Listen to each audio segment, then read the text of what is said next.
Yes. Awesome. We can hear you. Recording is starting as well. Uh, Thank you, everyone. Thank you for joining back. Again, I hope you're having a good Power Platform Classmates weekend in 2024. Would like to thank our sponsors, WizLab and FTN again, and our media partners, MS Dynamics World. We are heading into the final three sessions for the day and the weekend.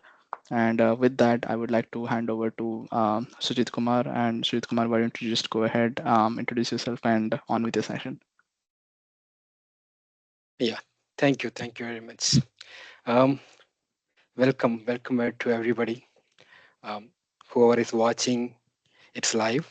Whoever is watching in a recording session, welcome to my session. Um, Actually, I'm not happy. Um, I don't know. Are you guys really happy? The kind of customer service functionality which you are getting today from different applications or mobile app where you are interacting for their to buy their product or any such kind of activity. Are you really happy about the service? Somehow Not much. I'm not. Um, let's talk about something like any domain. Um, one of the very common functionality or common domain is retail domain, where we will buy a lot of customer products. Let me take an example: Amazon, Flipkart, like that. Don't take it so personally, but yeah, let me take an example. When you log into Amazon, of course, login is very funniest part. They are asking us sometimes the first time you are getting into, you need to have an OTP, and waiting for OTP, counter starts. Sometimes OTP will not reach on time, and we will ask for resend the OTP. Then we'll get two OTPs. That is a kind of behavior what we are getting. Forget about all those things. When we are getting into use, um, into the application, I have to think lot to buy a product for myself. Nobody there to really help me. I can ask some of my friends. There is no recommendation, real recommendation. I don't like the recommendation. What kind of recommendation we are getting today? If I search for one product, wherever I go, that product will follow me. That kind of recommendation is not what I'm talking about. But otherwise, if I have a requirement, I need a specific product. If I gave a proper description, or if as just like I'm talking to you guys, so I'm giving, okay, I'm looking for so and so product, this is my budget, and can you suggest me right product for me? It's not like you make me buy something. Instead, you ask me to buy the right product. This is for you. Likewise, are you getting such support? In fact, I'm feeling we are not getting that kind of support always. Similarly, see, let's talk. This is a retail. Retail still okay. Sometimes what happened was I'm going to an hospital, an urgent appointment required. I'm calling for an ambulance or some support over there. Before I reach there, I want something to happen, or somebody has to be there to help. Calling them, I'm getting, okay, you are on queue. Otherwise, our customer service member will be calling back, or he's waiting for you. Like that, it's again waiting, right? So the kind of this kind of functionality what we are giving, who is the real culprit over here? Is it us, or is it organization? I will say that all are actually responsible for it. In fact, as a customer, last 20 years I am going like this, so I am habituated. Okay, if I want to buy a food order, I'm ready to write my user ID, complicated password, remind all those things, and do that thing, getting enter into the food app like Zomato, Swiggy, something like that, and order for it. Why this much security really? As a customer point of view, okay, I'm thinking this like a customer, and nobody is going to buy my two rotis or some sabjis. Nobody going to take it out of my Swiggy app. Okay, now these all are my customer feedback. As a customer, I don't know any technology, but as a technology person, let me introduce myself. I'm working as an architect. That, You want to also share your screen? yes. Yep, we can see it now.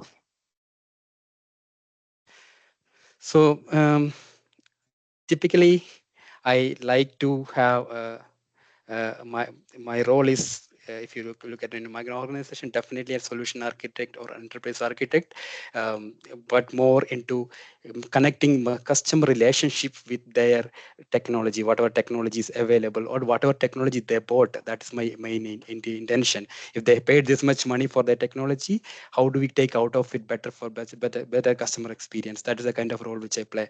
And I like to have a speaker, whenever I get a chance like this. Always I'll utilize that chance to brainstorm with people and understand their ideas, my thoughts, discussion and debate, that kind of scenario. So here, what we are going to talk about, especially on this area, how do we make this customer experience better? And again, this is totally my personal thoughts. If some people may not agree with it, it's okay.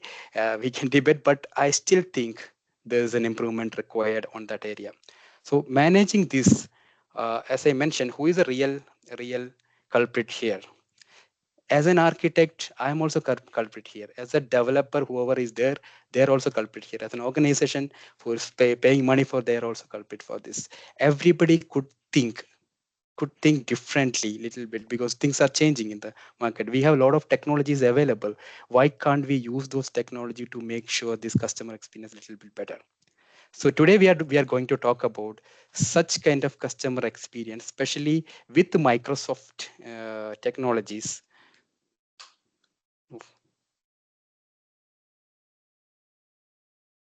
With Microsoft technology, I took three technologies here. Probably to achieve the same functionality, you might have a lot of other products available, and you might see a lot of other products which you can utilize similar way. But my point is, I am envisioning a customer who bought Microsoft products, and they are paying for their subscription. Using that itself, how do they utilize their service better way or make their customer more happy? So here I took three products to integrate. One is Power Platform, second is Speech Services, and third was OpenAI. Okay, so uh, how we can integrate these two? I mean these three, and make an more interactive customer experience, as we talked earlier. Is it really possible? Or if it is possible, what is the level of possibility we had today? And we will see some demos also, the possibility based and what is the limitation and where we are going on that direction, all those things. So I hope this session will going to help you guys think a little bit, or maybe add some little thought process on your mind, and do do the same, and same kind of thought process in your work, and for you do that better for your customer, or for you, or somewhere else for your organization, any of these areas, right? Power Platform, whoever don't have that thought, basic idea about Power Platform is just one liner. It's actually a no code low code tool, even a professional coder tool also. So if you wanted to make things little faster than what you are doing today, from the scratch development, or from the .NET or Java development, from the beginning, you wanted to do something easier, maybe quicker than what you are expecting. Just like, if I am sitting here, I cannot touch my ceiling, but if I'm standing on this table, I could easily touch my table. Similarly, the Power Platform is a helper tool for you, or assistant for you, to make some of the component very quickly in your, as part of your portfolio. For example, if you want to make a website, an external website, you can use Power Pages. If you want to make an internal website, uh, internal app, administrative, you can use Power Apps like Canvas app, model driven apps, those kind of things. And if you want to do automate some functionality in your organization, you can go with the Power Automate. Similarly, there you have AI Build, a lot of other tools along with that, Power Platform.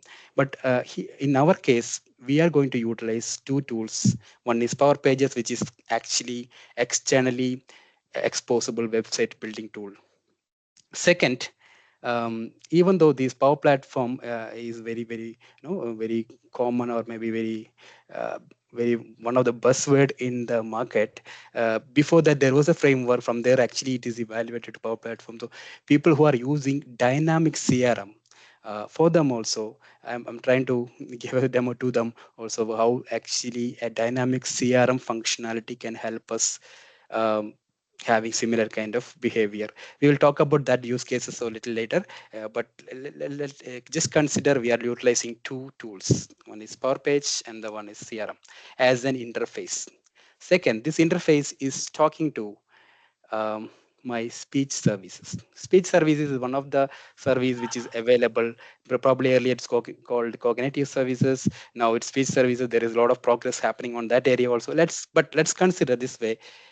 It's an AI service which will help us to interact with your speech.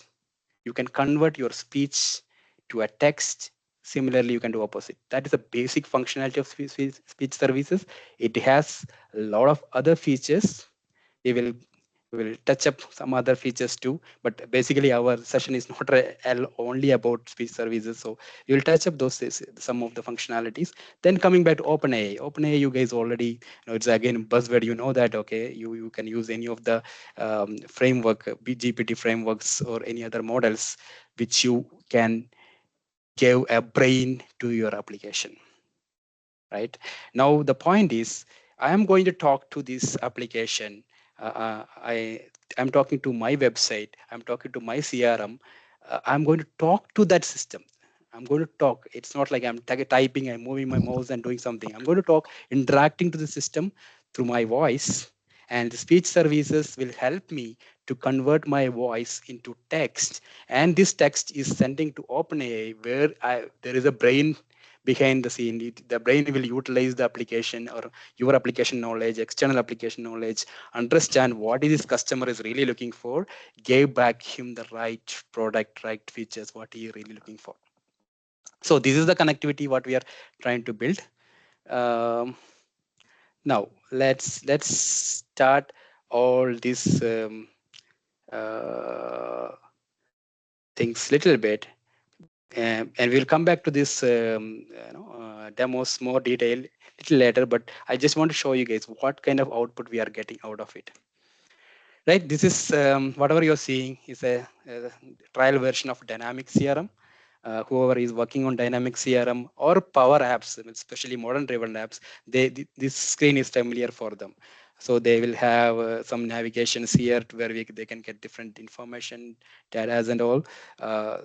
Here, just quickly, of course, I want to tell one thing. Dynamic CRM is already having an inbuilt connector with or inbuilt feature of Copilot. But we are not talking about that feature now.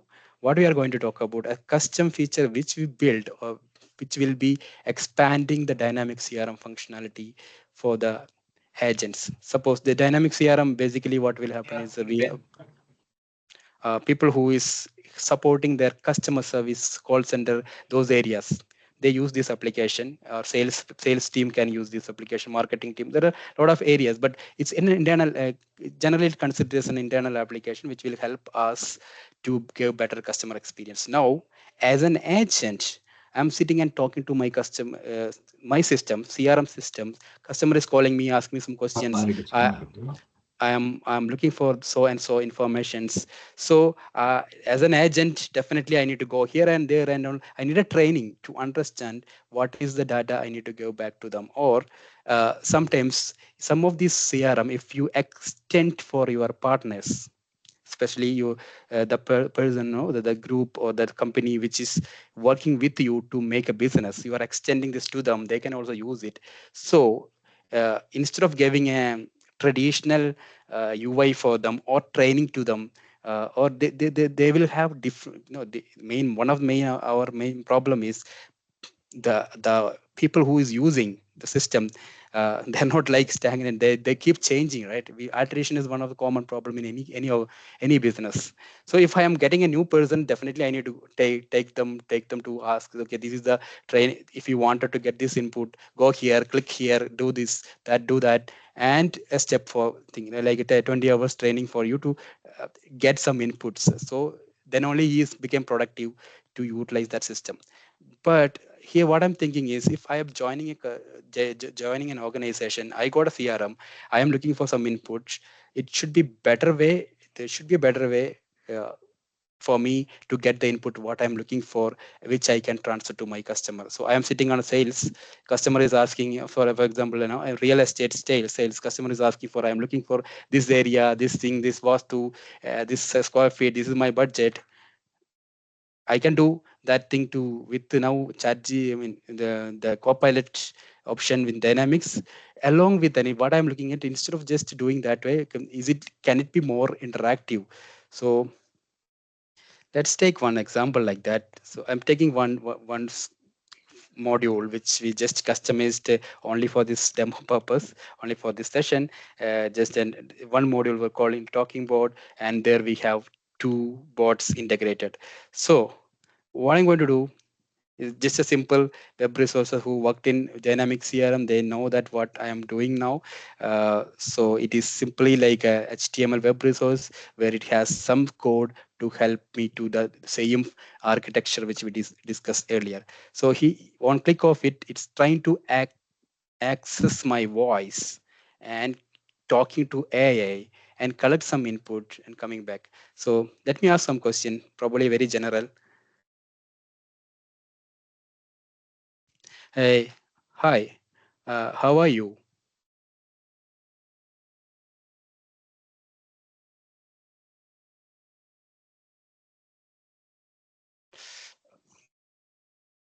Probably, I think when I'm shared, I didn't share the sound of. Okay, are you guys able to hear the sound from the system? No, we couldn't hear that. Okay, let me reshare it. 1 second.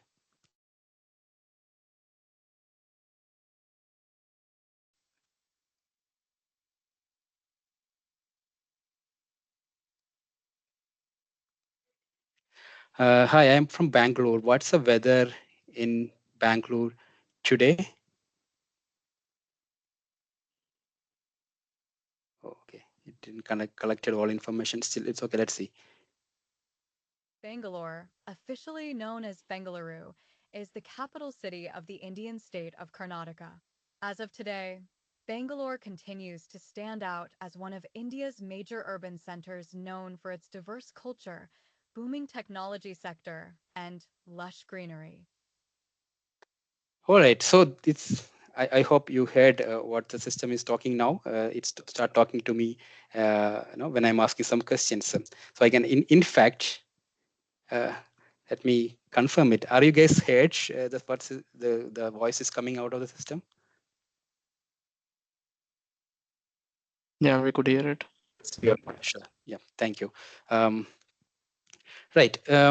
This is what we are trying to achieve, or probably we are. I'm not really happy with that just conversation.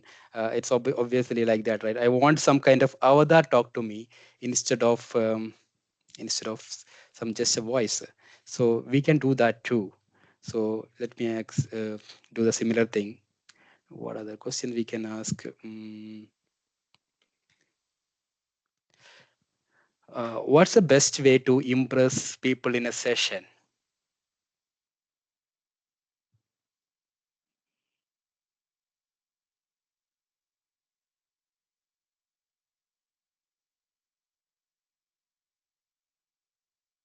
Impressing people in a session can depend on various factors, such as the type of session, e.g., a business meeting, a workshop, a presentation, the audience, and the context.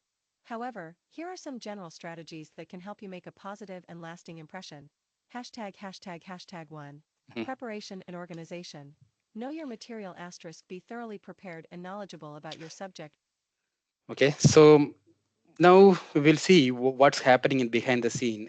See the all other whatever you are seeing here. There's some text boxes and all those things, just to make sure I'll give some input to you what all things these all are related to. But otherwise, you can simply make a simply avatar. Now, people who are not really happy with an avatar provided by Microsoft or somebody else, uh, in fact, you can mimic yourself. I don't know how many of you guys wanted to mimic yourself. Really, I wanted to mimic yourself. I want one person in my home, especially for my wife, and kids somebody else, and for office somebody else. It will be very fun, right? Yeah. So that's in fact. we can do that too. You can make your own avatar, you can make your own voice. You can train your voice. It can learn the modulation and the way you are talking, and it will start talking about everything in that same modulation. So you can even mimic your voice, and you can even make your your avatar too, like this whatever you're seeing, right? So little bit about technical things, what's happening behind the scene. And I will not really go too detail, because that will be our out of my time allocated. So let's start with this is dynamic CRM. So similarly, we have a demo in the Power Pages too. So what we are using here, dynamic CRM. Again, it's a similar thing. What I'm going to talk to you guys in the Power Pages, similar approach only. If you are using dynamic CRM, you can use some web resources which is actually doing this kind of activity. So in that web resource or the content what you're writing, how do you connect to all these technologies? So what technology you need behind the scene? First of all, we talked about Speech Studio. So this is the interface what you're going to see. If you wanted to utilize this feature, you have Speech Studio. So Microsoft has a lot of studios, right? You have Visual Studio Code, AI Studio, now Speech Studio too. So a lot of studios. So this is one of the studio which will help you to do this kind of activity, especially speech services. So you can see a lot of features here, especially captioning the speech to text. Okay, generally I will tell basic functionality or the base core functionality of speech service is speech to text and text to speech conversion. Okay, and it's part of our models today. Whatever is AI, they are actually integrating with AI too. So what I'm trying to say that you can utilize any of these all services. A lot of services are available. If you think, you will get a lot of use cases out of these services, as I mentioned. So here, but ultimately what I'm doing is generally using speech to text conversion feature, similarly opposite. So for example, if I load some, instead of speaking, let me take just one speech given by Abdul Kalam. And Both of them are traveling in the ship. Swami Vivekananda asked Jamsetji, where are you going? Jamsetji says, I am going to USA to bring. Okay, this is this is one of the recorded, but as earlier I thought, okay, this AI service, how mature it is now. Whether if I am talking, is it going to convert that to, and is it going to understand my tone or my speed or my language? So you can see that. Let me see that. Show it is. See, earlier when I'm talking, I was thinking it will not pick my tone is maybe the way I'm talking.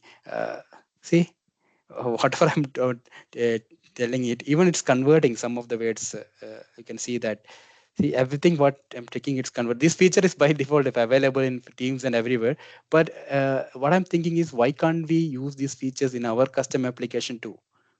Right, this is what we used. I mean, I tried for our demo. So people who are using it or plan to use, you will get supportive code also. You can actually try it out yours. There are code support available. You can get that code service. I mean, you have GitHub codes, sample codes also available if you want to try. Ultimately, this is the area where you can play around, but it's a service, right? Of course, whenever we consume any service, we need to pay some money for the subscription. So in your subscription, you need to create. Okay, where is my subscription? Yeah, so you are supposed to create some speech service subscription according to your need. Again, this is based on the location. Why I say that these all are, getting better, these all services in as part of the Microsoft product releases, right? So uh, still some regions have some extra features, some regions have some features are missing. So you have to look at what is exactly what you are really looking at, what's your expenditure and what kind of functionality which you are looking for. As per that, select a region and you can create multiple space services the way you want. right? And it's creating, it's not so big deal. It's simply just like how you create any other resources. Similar way you can create speech service, nothing else need to be given. Very simple. You can give the what I say, the location and the name, so you it will be able, you will be able to create that resources very quickly. So it's not so okay. I took marketplace unnecessary. Yeah. um, so you can actually simply create these speech services, and based on your location and your environment, it won't ask much things, just basically 2 3 informations, then just you can create a subscription based. So that's it. See, you see whatever you're seeing this, that's it. Which time pricing tier you got, that is important thing. Then rest is based on your need, whether it's which region, which feature you are looking for, give a name. That's it, you are part of that. You will be getting speech service. You can, then you can use the studio to do the all kind of activities and get the help how to manage that stuff in your custom application, right? So again, it is not a rocket science. You can do it in one day or 2 days very quickly for getting out all the code which you're really looking for. Of course, when we are going for production, it's fine tuning required based on that. Whatever you're seeing is not a productionized version or demo, something like that. It is just only for the demo purpose to make sure that uh, we have this feature. Now, okay, now speech services, what is it doing? It's helping us to convert our voice into text. Now this content, text content, I need to get help of an AI studio or AI model, which will help me to communicate or get the input what I'm really looking for. So again, there are multiple options. So the option which I selected here is our Microsoft AI services, right? So whoever is having this access, I think nowadays most of the people are requested and they're getting access to this OpenAI Studio. So again, another studio, OpenAI Studio. So what you can do is you can create your Azure OpenAI, and based on your consumption, it will charge you. So you can create your OpenAI service and use the same studio where you can train this your model, what kind of answer, what kind of explanation which you wanted. So basically it's a training.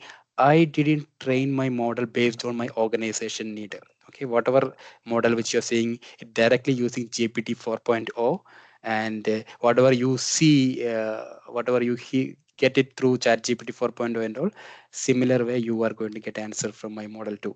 So it's basically using the GPT 4.0. Other than that, any no custom training is been given. Our idea was, our original use case was, when a dynamic crm I'm interacting, I don't want to hear from what is Bangalore, what is iPhone. That's not the answer I'm really looking for. In fact, I'm looking for an information based on my organization's knowledge. So here, um, you can expand your model to train based on the kind of knowledge which you wanted to give to your model. So our demo is basically connecting these all dots, right? Now you are free to now make this model more and more based on your requirement, more and more trained, and what kind of answer you are expected from this model, you can define it. But ultimately, once you're done, then we are actually going to utilize this model in our original application, right? So the text which is converted, the data which voice which is converted to text from the end user, it's going to feed to this model, and this model is going to access that input real time and find out the answer. It is going back to send to us. Once it send that again opposite, right? Once the data is respond, I got the response. Now the response has to convert to a readable, not readable, the voice over, right? It has to voice over to the customer. So in that way, what I can do is I can do the same opposite of speech services, which is available. Like you can convert voice to speech also using speech services. Similar thing. Now, this is the concept which is happening behind the scene. Um, Now, some code where we are utilizing all these features. Code I will show where we do in the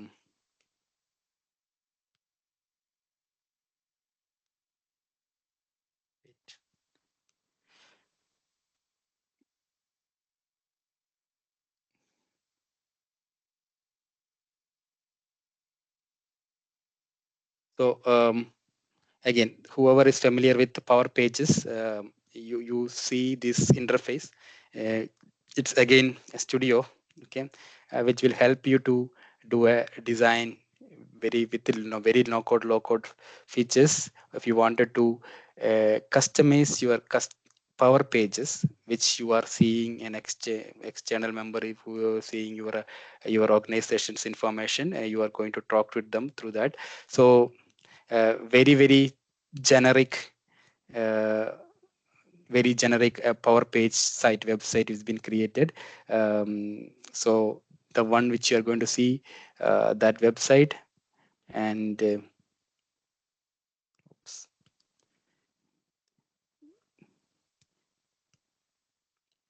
this because of this Teams, it's always blocking me to go to right tabs. All right, okay, so this is very simple website. um, okay, it's not, don't connect with anything, it just dump from the scratch, just created some basic website. You can make far better. You have other sessions I saw, you have you if you have that Power Pages knowledge, you can make very nice website which is really helping your end customer for day-to-day activities, and for talking to your organization on, I mean, interacting with your organizations, getting the, you can sell the product, do all the things. So basically this is one of the Power Platform product which is actually doing a lot of improvement, and in terms of license cost, in terms of its flexibility to edit and do the things. So you can utilize Power Pages. So now what we are talking about, not Power Pages features, how do we integrate the content which we talked about in the Power Page? There are a lot of inbuilt integration built in Power Pages. Like you can have a Power Automate directly connected to Power Pages. You can actually do a lot of coding based on your need in the Power Pages. You can customize it. So here, uh, I didn't go to till that level and all for doing that. You can still do through Power Automate whatever I mentioned here, but I want to show you guys the code, basic code. How do we actually able to do it? So for that purpose, so you um, similar feature has been built here very quickly. So for if you talk to this Power Pages, it's going to answer to you. And similarly, if I ask, it's um,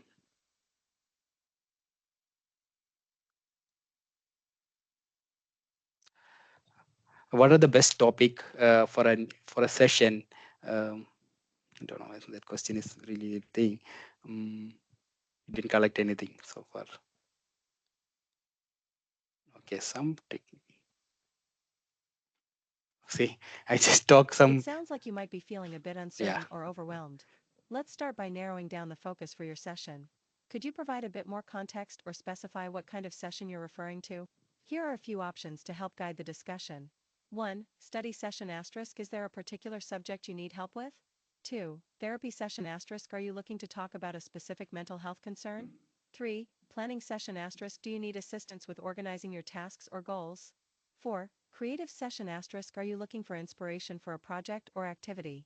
Feel free to choose one of these options or provide more details, and I'll do my Okay, so if you wanted to do this kind of integration, basically in Power Pages, when we go for the custom custom page development and all the customization, whoever really wanted to do code based change, they are giving one support.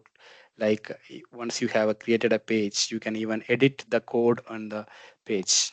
So uh, what I did was very simply create some pages, and it added basic some functionality of this all integration. So you see, this is Visual Studio Code, and so think about these three functionality. I just want to make it very simple for you guys. Like we need a function which will read our voice.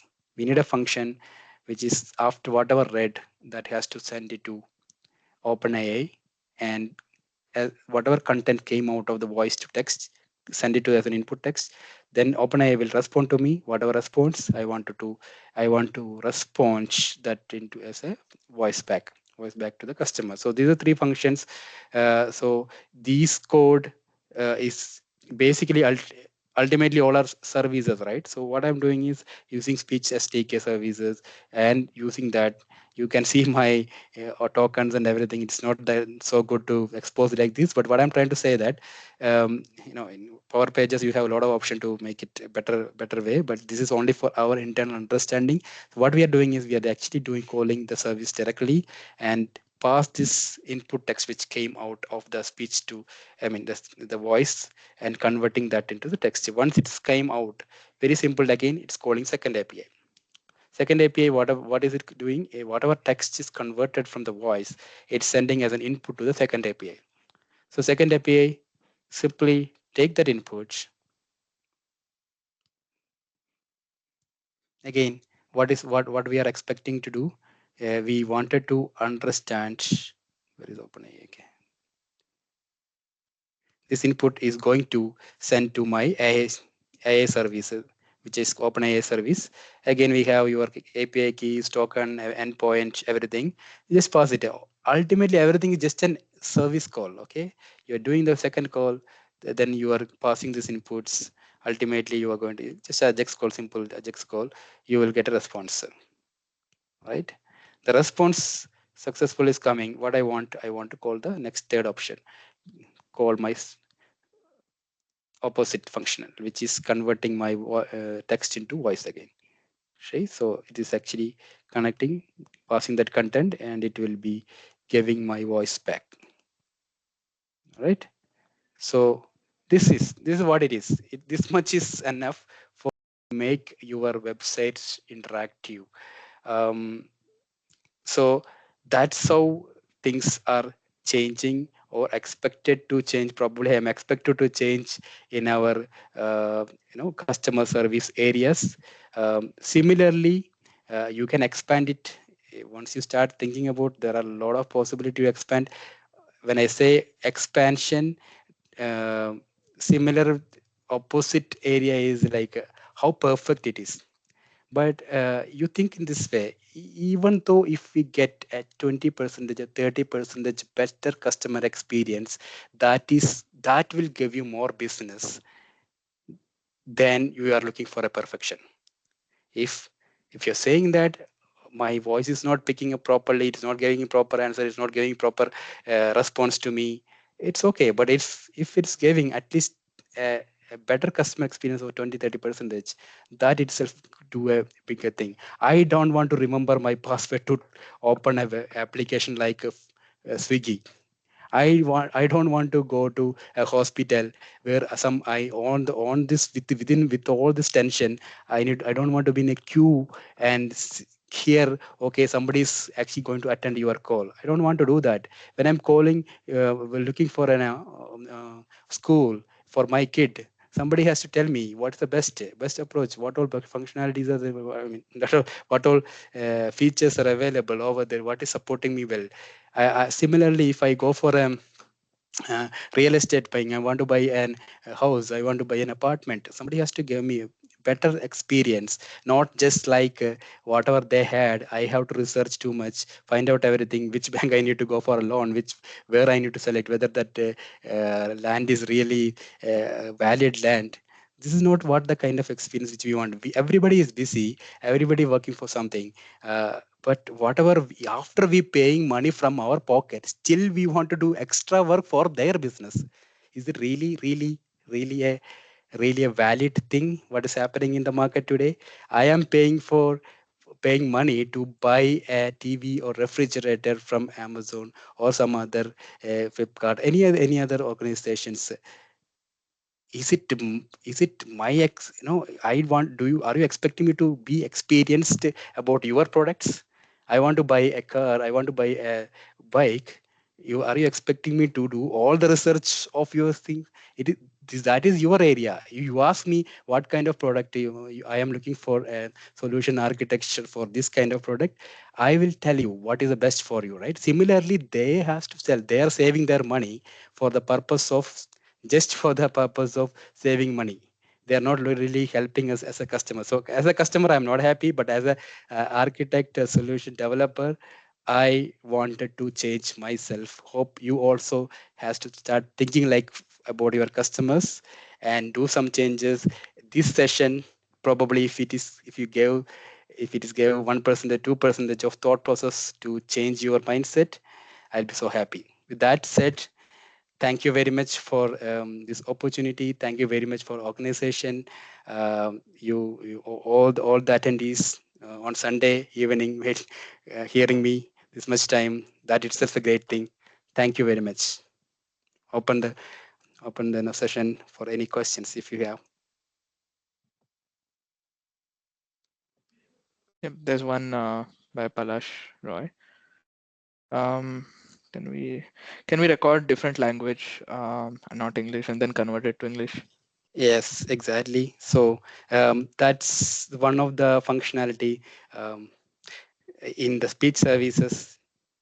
So generally, I do some other session only on speech services here. Then we will have all such demos. Let me show you quickly if I can do that here. Mm. So if this is one of the features, speech service I have mentioned, it's just kind of converting your speech to. This is sometimes Teams customer experience also not so great. Yeah. Okay, probably. Oh yeah, where is my speech service? All right. Okay. So if I go here,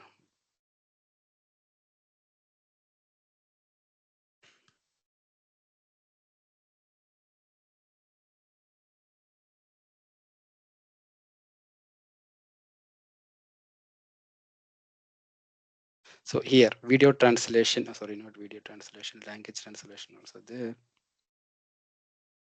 Speech translation. Okay, if you use this option now. I'm not talking in different language. Instead of what I will do, I'll pick some of the content which is already have in a different language. Oh, we start talking my language. Um,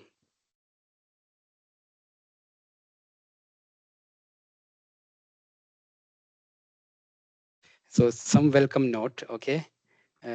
Before 1 second. Sorry. Let me select the language which I'm expected to it's convert. What is the spoken language and what is the target language? Let me put Hindi.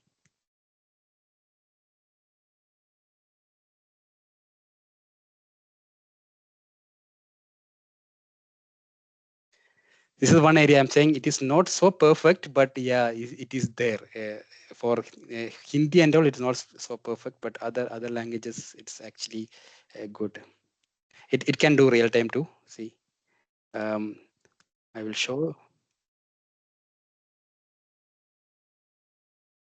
So it is converted from Kannada to Hindi.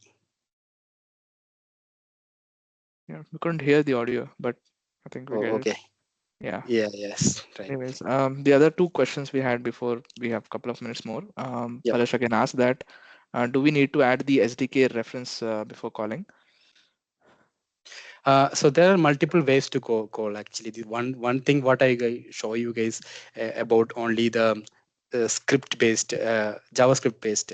So if you go to speech services, you have samples. You can write the code in Python. You can write the code in C#. You can write it in the what do you say, Java. Yeah. Otherwise, you can directly use REST API just like what I've used. So each language has supports this to call this SDK its own way. So you can pick what is the best approach which you want. You can utilize that way. So I use REST APIs specifically. I don't want to take any downloadable or any framework which has to be utilized. It so that's the reason it's used. So it's up to us according to the app. If you are using mobile app, you can package it based on that, right? So based on app, whether it's a website or your mobile app or your internal some other application or your present maybe WPF services or I mean any other model, whatever you're looking for that according to the language you decide which way you want to go. So whatever supportable approach, it's all are there in the speech studio GitHub locations. So I would say prefer it. Yeah. Okay, great. Palash, I hope that answers your question. If not, of course, ask him in the chat. There's one more question by Gulak as well around avatar for talking about, but I think you can answer him in the chat as I need to welcome the next speaker. But Sujit Kumar, that was a fantastic session again. Something that I would want to try it out myself, probably. So thank you again for your time today on a Sunday evening. That was really insightful. Thanks again, Sujit Kumar. Thank you very Lovely to have much. you on This is awesome. Classmates. Thank you. All right. So I think Piyush is also already joined. So everyone, let's also welcome Piyush Mishra. He's a technical specialist in Fidelity International, and he's going to be presenting today on Power Apps Components Library. So Piyush, are you able to, hear us well? Are you Yeah, connected well? yeah. Awesome. Can you hear me? Yes, can hear you, of course. Thanks. So I'll hand it over to you. And yeah, thank you, Probably Piyush. Go ahead. yesterday I asked a question, but my audio was not working. That's why I was a bit unsure that my voice will work or not. Thankfully, it is It's working. working now. Yes. Yep. Yeah, So, we can go ahead and share your screen. Yes. yeah. So, hello everyone. So, my name is Piyush, and it's really an honor to be a part of this community. And I'm a first-time speaker speaking about something what I have discovered recently, and I'm a first-time speaker in my whole career journey. So, I'm a bit nervous about that, delivering the content, whether I will be able to justice with the content within the timelines or not. That's something a few anxious factors that I have in my mind at the moment. But I'll try my level best to justice with next 45 minutes about it to me. Yeah, so my name is Piyush, and basically, it was a really great journey so far in the last 2 days. What fantastic stuff I have seen so far. There's so much cool, awesome stuff you guys have been developed and put on the table related to AI, some Copilot, chatbots, and automation and all. So this is something very fascinating, but my topic is somewhat that brings up simplicity with the basics that we have started in Power Platform. And recent because earlier I was a SharePoint developer, and recently I have moved as a previously I was a SharePoint developer, and now after that I have become a citizen developer, and recently I've just moved into a pro developer category. So maybe my topic would be a little bit simple, but I'll try to add on the knowledge that we have already gathered within this 48 hours, and that remaining portion is still pending. So let me quickly share my screen and start the agenda that I want to talk about. So share my screen. Please confirm me if you're able to see my screen.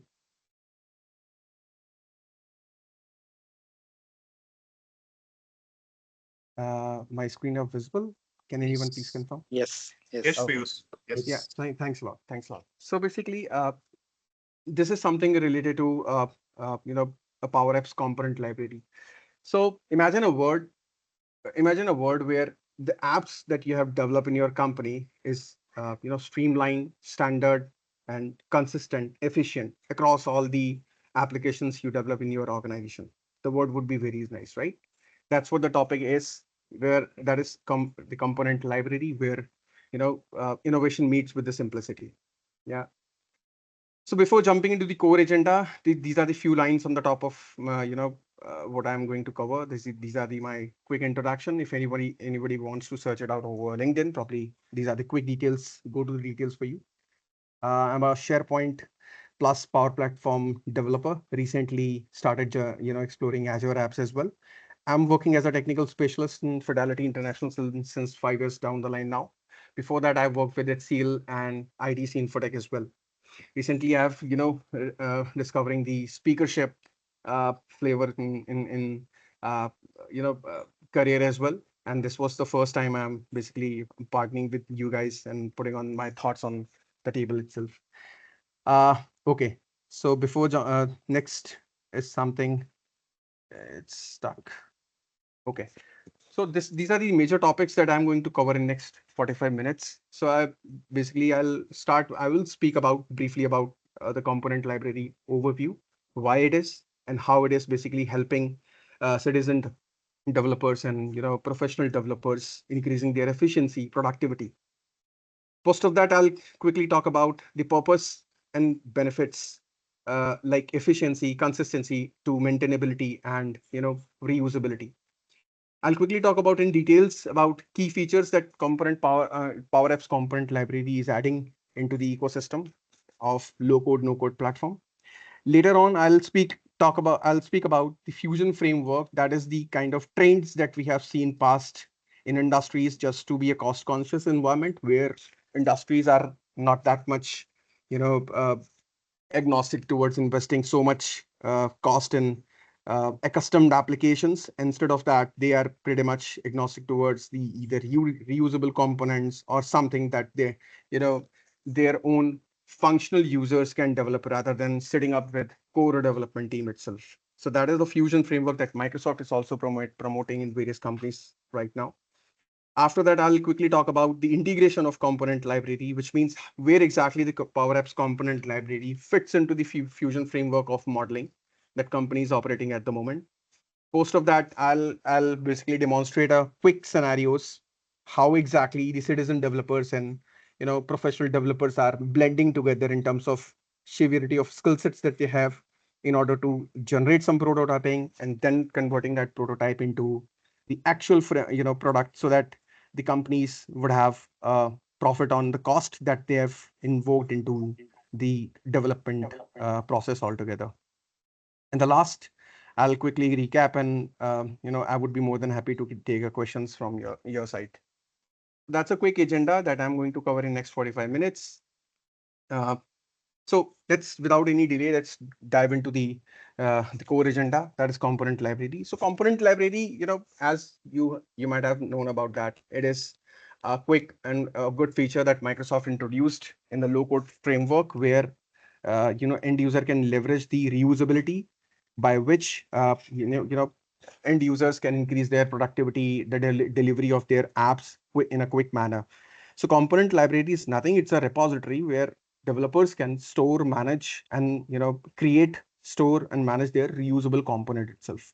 And these components have a bracket of they lies from simple UI element like buttons and text to a more complicated functionalities, which may or may not be finding of complexity for sort of varieties of experience of developers. So it may include like your sign-in forms, it may include your navigation bar, it may include your people search, some sort of people cards as well. So the bracket of complexities of components within the app basically depends upon how complex application you are making of, right?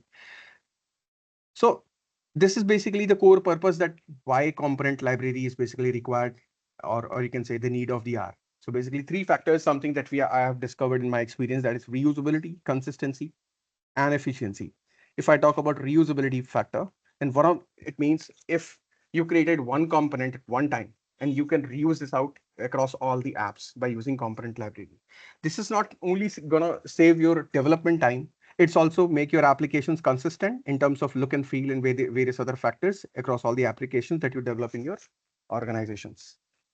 Now, if I talk about consistency, by using a standardizing set of component, developer can maintain a uniform look and feel and other compliance factors like web accessibility in their apps, which is crucial for cohesive user experience. So if I talk about end user, and I have a 3 or 5 departments out there, and I have a dedicated developers in each department.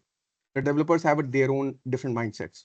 Just in order to bring them into a one streamlined process of developing applications and one layout of applications, definitely either have to impose some sort of governance process across all there, so that I can verify all the apps which is developing and deploying into my environment, whether those applications are compliant based on certain factors or not.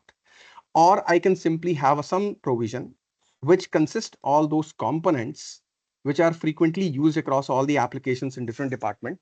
And those components will be well tested, compliant, and have a uniform look and feel for the company organization branding as well. So that's what we call the consistency benefits we are getting out of it. Efficiency is something, instead of recreating the same element each and again for a different app, developers can simply pull the data, pull the component from component library, streamlining the process, and they can also reduce the likelihood of errors as well. Because if your individual component will be well tested from QA team, from integration testing team, then probably they don't need to test it once again if they are going to refer in any of the applications altogether. So these are the three major purposes that I have discovered in recent journey in component library. Now the key features that component library is basically offering on the top of what we have in low-code platform development is central repository, version control, and the customization. So if I talk about central repository, this is a dedicated repository. It may be single or it may be multiple, depend upon the use case and how companies basically operating on low-code platform. You can have a multiple repositories as well in order to manage other component based on different ask. So it may have, for showing search results and showing various tabular based data, you can have a different component library for different purposes and all. Similarly, for authentication kind of stuff, you can have a different component altogether, which can be stored into different component library. So you can have a multiple component library, but altogether this would be a dedicated central repository, which everybody can use and that will make easy for a developer to access the shared component itself. Version control is something. If I have a version control feature within the component library itself, probably I can make my application safer from any sort of other malicious or any sort of accidental damages in my application in case I'm referring multiple components from multiple library. So it basically allowing developers to track the changes and maintain different version of component as well. So in case I have referred one particular component in my application and specific version of that component I'm using, and there is some sort of changes happen at the backend, probably I can revert my whole app altogether to the previous version so that I can get the previous version of component from that component library itself. That will going to be save my application from any sort of accidental damage altogether. Customization is one more important factor that component library is offering at the moment. It also have a feature of properties, or you can say it's a component properties base which you can add on the top of component, and based on this properties you can customize your component based on specific need of customers itself. So for example, I have a component like maybe you can say a people search component.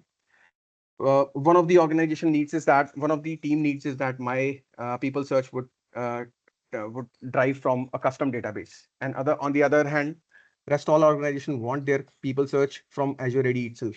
So in that case, probably the filtering of records on people search, I can I can channelize based on the properties that I can configure into component itself. So based on properties that you supply, we can tailor our component accordingly as well, just to meet the different various diversified need of organizations itself. So these are the three key features I would like to cover up. The next one is benefit. So 4 major benefits I can see out of it: the speed, quality, scalability, and collaboration. Collaboration is something I'll quickly talk about later, because Fusion framework is something which comes into the picture when we talk about collaboration itself. So speed, as we have all know that if you build your application based on reusable component, so it's just a process of it's just a step of assembling multiple components based on your need, defining your aesthetics and layout of applications. So by this, any prototype can quickly convert into a handsome usable application itself, because you are using pre-built component where you don't need to design them up quickly again and again. Even quality testers don't need to test them again and again. So by this, you can at least increase the development or delivery time of your applications as well.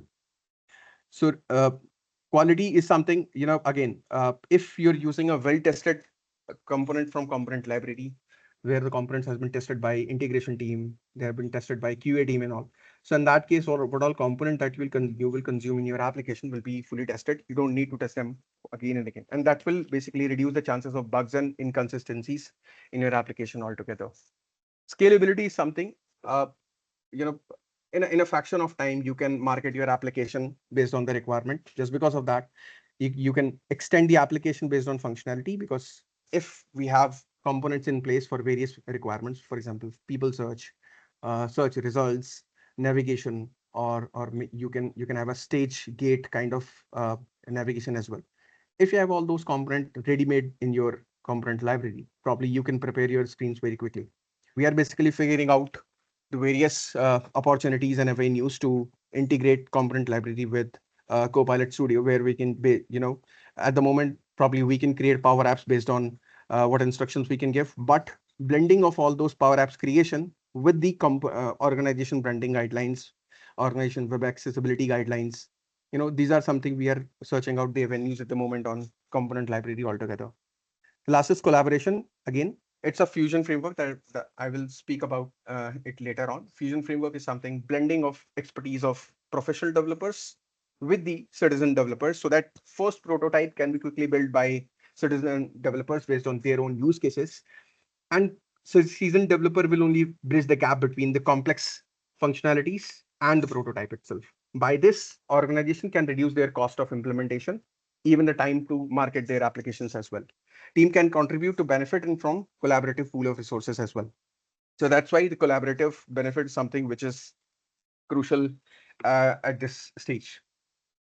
So now, before jumping into the Fusion framework and where exactly component library fits in, I would like to take you into the action itself in Power App Library, how exactly your simple component can work, so that we can have a better idea how exactly component library benefits out. So for example, we have, this is Power Apps. We have a one simple component library created initially. Let's see, from a simple app itself, first of all. So this is one process app I've already prepared for creation.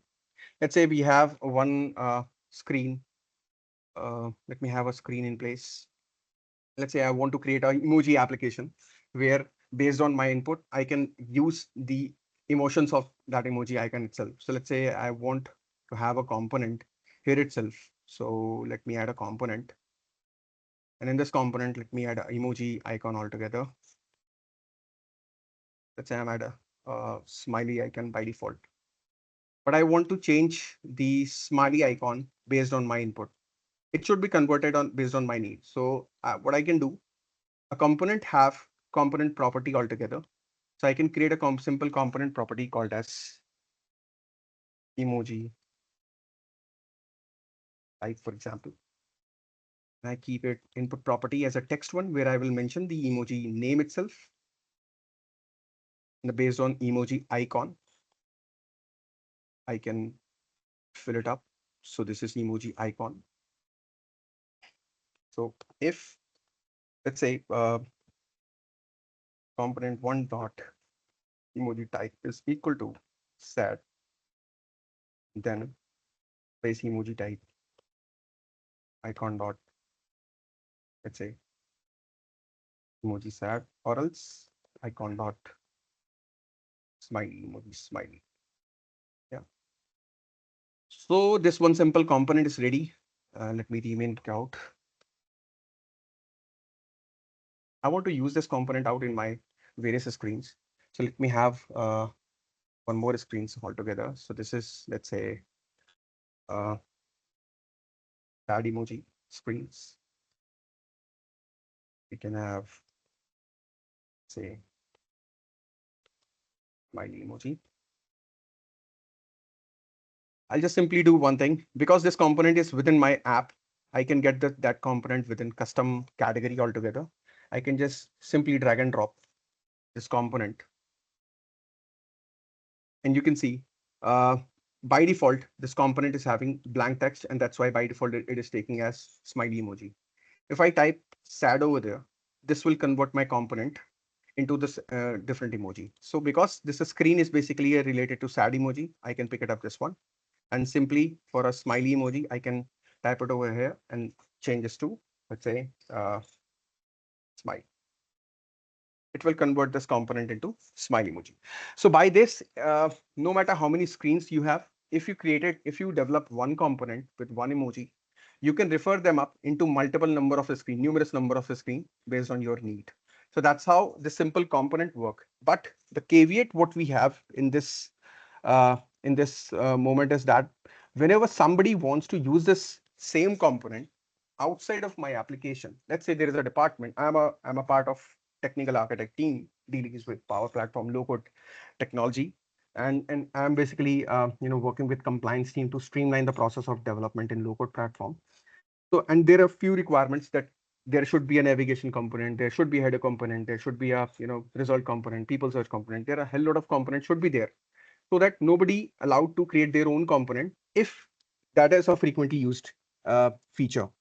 So for example, people search is very commonly used feature across all the application, most probably within the organization. So I, as an architect, should design a people search component which can be reused by various other people. So for example, if I did the same into one of the application within the application itself, I won't be able to share it. I can share that application outside the app, outside my app itself by using import and export component feature itself. But in case after 2 months, somebody reported that there are some bug in your component itself, which you need to fix it up and roll out once again. So in that case, I have to fix it up and I have to roll out a communication across all the developers in my company that so and so bug has been fixed in my component. Please use another version. I have to attach my new MS app file so that everybody can consume that file within their application. That is where component library fits in. It's a central repository where architects or developers or community contributors don't need to push any sort of communication altogether. They just update their application, and consumers can automatically get notified in their this Power App editor itself, or they can directly go and check their refresh. They can press this refresh button in order to see how many components in various different libraries has been updated and all. In that case, they can keep themselves updated from all the feature upgrades or bug fixes in their dedicated repository altogether. Yeah, so this is basically how simply the component library game is basically going on. But if I ask you to add the complexity, this is very simple component where I'm just showing an icon based on emoji application. If I add on a bit complexity on the top of this component, which definitely will be there. For example, if I have uh, sign-in component, then in sign-in component, there could be a multiple complexities. There could be, you should maintain the branding guidelines of organization. You should maintain the web accessibility of the component. You should keep the citizen developer away from all the complexities within that sign-in component that may or may not be, citizen developers is aware about all those complexities. So just to keep them away from all those complexities, adhere the compliance guidelines in terms of web accessibility, in terms of responsiveness behavior. So we are basically, we generally propose to have a component library in place. And sorry for the background noise in my area. So yeah, so in that case, probably component library fill that gap where uh, me as a developer or me as a contributor, I can prepare a custom component in the component library, which is thoroughly tested by QA team in terms of various factors altogether, so that any citizen developer can simply plug that component within their app and craft their application in a quick manner as well. Yeah, so if I start adding complexity on the top of it, that will be a pretty much tedious task for citizen developers to at least develop those kind of applications, no matter it is from basic functionality or complex functionality. Yeah. So let me go back to Fusion framework again and discuss about this Fusion framework for a while. So Fusion framework is something Microsoft has started basically socializing this one a few years ago. So Fusion framework is nothing. It is just a ways of working within the organization to reduce your cost. If I take an example of my own application, my own organizations, we are basically on a cost conscious environment at the moment, and we are pretty much in a state of avoiding any sort of accustomed hard code applications where we are, we have to use higher end application customization in terms of any React process or any sort of Java or any sort of any other custom applications altogether. So we are basically promoting a low code platform altogether. So in that case, what Fusion framework can offer me as an organization user, if I am a citizen developer, I can get trained from seasoned developer, and I can, because I know my use case very well. And if seasoned developer try to develop my own use case, I have to narrate the entire requirement over the period of time to them.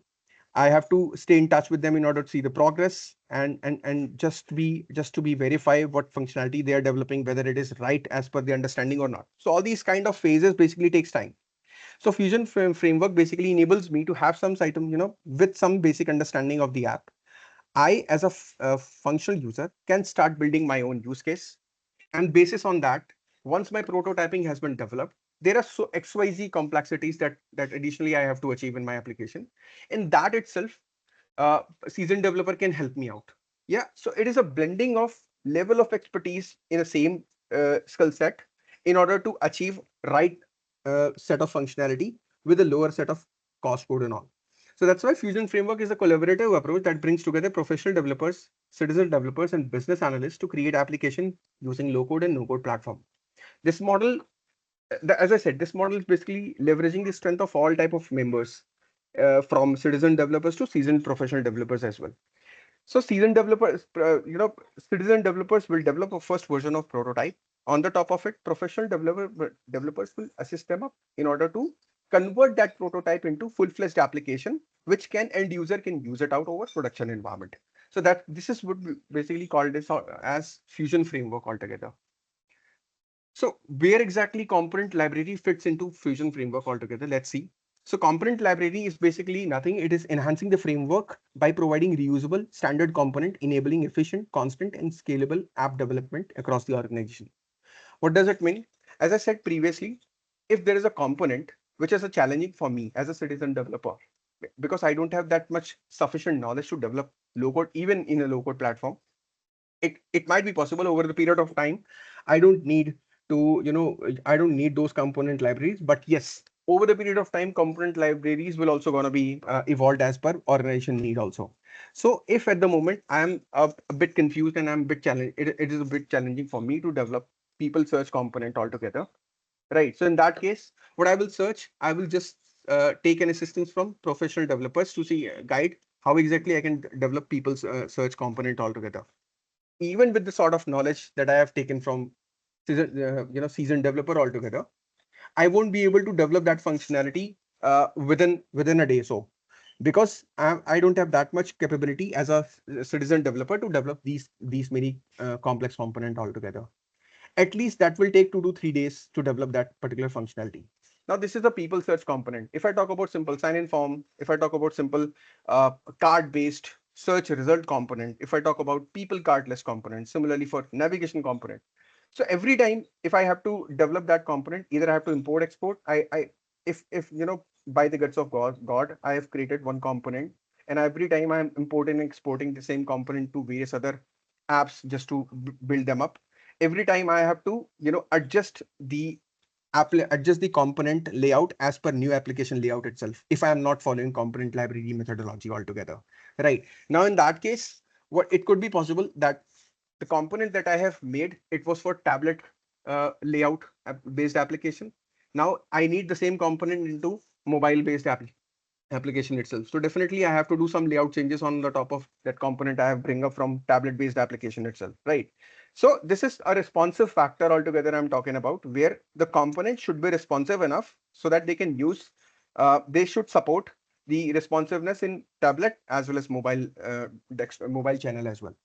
So in Fusion Framework, if citizen developer doesn't have that much capability to develop those components, or they do not want to, falls up into the challenges due to some deadlines or due to some time unavailability kind of stuff, they can simply drag and drop the component from component library where they have access, and they can simply craft their applications easily.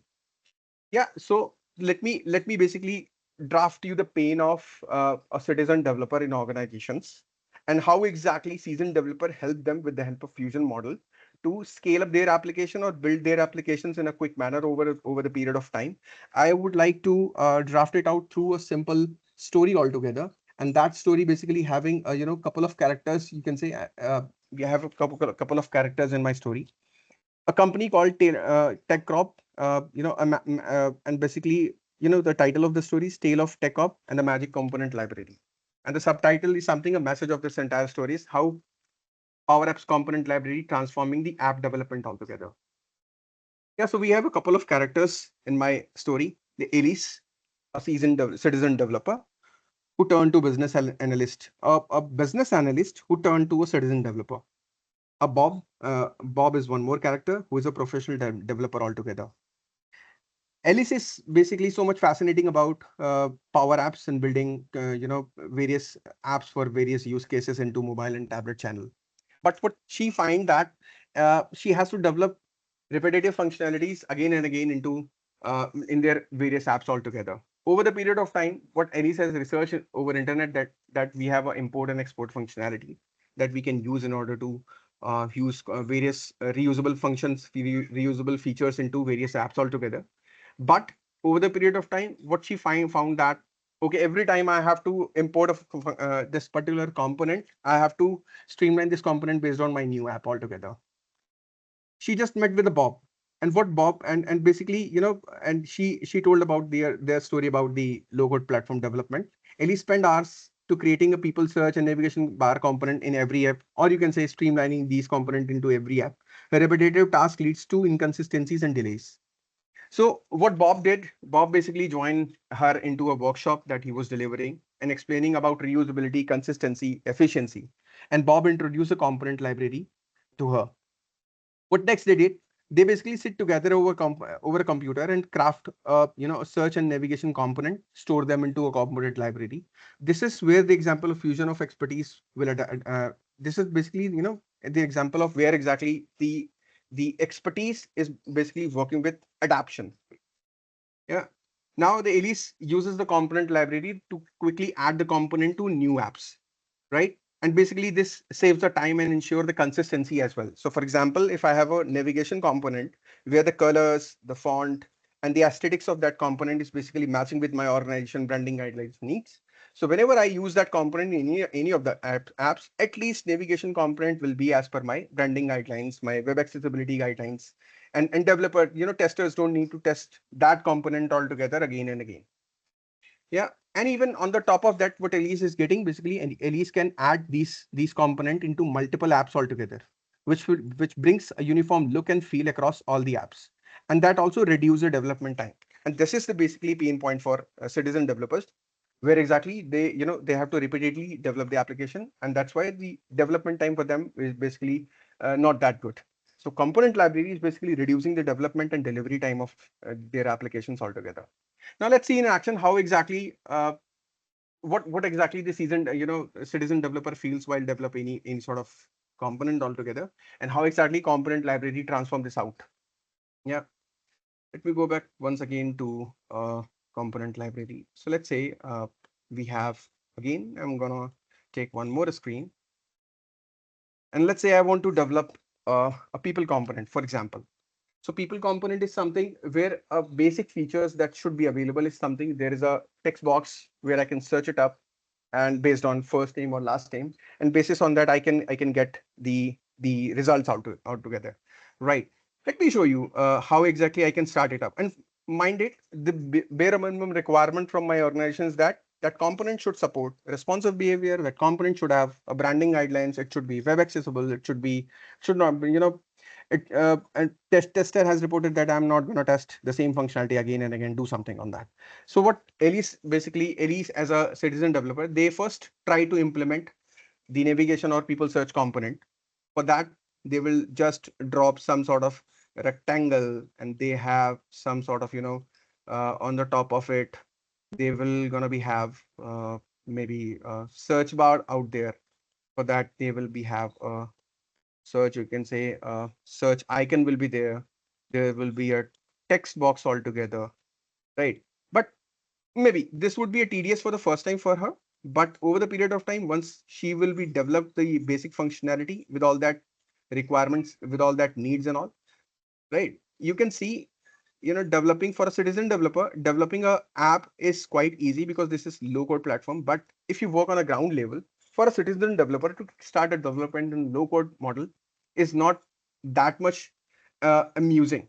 That's why people have a mindset to drift from these kind of tools rather than rather than staying them up, so, get them trained in order to improve day by day and all, right? So this will take some time for me to develop this component as a citizen developer. Maybe I can develop in 3 days and I can import and export in every application, but every time I have to come into my application, I have to streamline this out based on my new layout of application.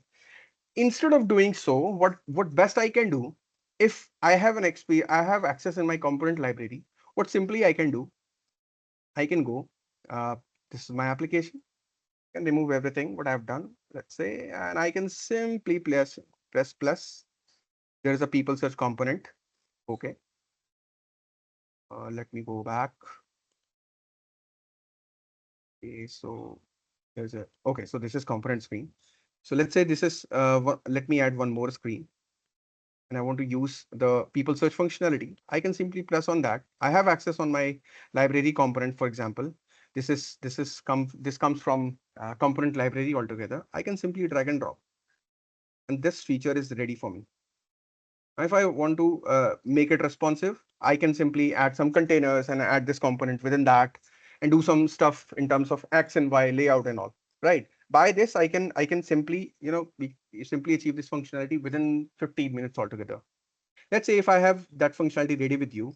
So this is one of the same function, same steps that I have shown to you, where I can simply configure X and Y, the container and all. How exactly this functionality works? Simply, I just drag and drop and type the name of my user. I can simply get all the users from my AD. Yeah. How quickly Elise can add this functionality in their app is something, it's just a 5-minute job. Because it is responsive, if I run this out into a mobile, I can simply run this into a mobile as well. Yeah. On the top of it, what else I can get? Even it is a theme oriented as well. It can also be theme oriented. We have a use dark theme property. Remember, I told you there is a property concept in while I was doing emoji. There's a property concept. I can make a property, use dark theme and all. If I open it out, I can use the dark theme of the same component in my app itself, like this. Yeah. Or if I type it out master, you can see these are you can say these are some dummy light theme altogether have been used. It's a simple one switch that you need to on in order to use some functionality. And you can see these guidelines are these appearance and aesthetics are basically as per organization guidelines. So that's how component library is basically increasing the efficiency, reducing the development time, and also maintaining the consistency across all the apps in terms of aesthetics, in terms of web accessibility, because right now the organizations are pretty much serious about their specially enabled users in order to see that immersive experience must be enabled in your application, so that specially enabled person can also interact with their public or internal applications. So that's why web accessibility is one of the things that is a necessary factor in Power Apps these days. So that's why, I mean, and one more thing, how you can add this component library in your application, component library in your environment. Just simply go to make.powerapps.com, and there is a component library link. You can click on that. You can create multiple component library. So here we have a component library link. You can, if you don't find this link, you can just go to the more discover all, and there in the app enhancement, you can get this component library link. If you go to the component library, just click on this new component library and simply you can create that. I have created one component library where couple of components has been created just for testing perspective. People search is one of them. Similarly, we can have sign in component, we can have feedback component, we can have a interactive card list itself. There are few limitations as well with the component. You can easily find it out over internet, but quick of them is that basically you cannot run a Power Automate within component itself. You cannot add a component within the gallery itself. These are the few components, and recently Microsoft has added a few major updates called creator kits, power effects, named power effects, and virtual tables and all, which also supporting the reusability concept altogether, along with Power App component library. Yeah. So let me go back to my uh, presentations. Yeah. So basically, that's overall from my side. Hope I just stick with the 45 minutes awarded to me. If you guys have any question, probably I'll be more than happy to answer those questions.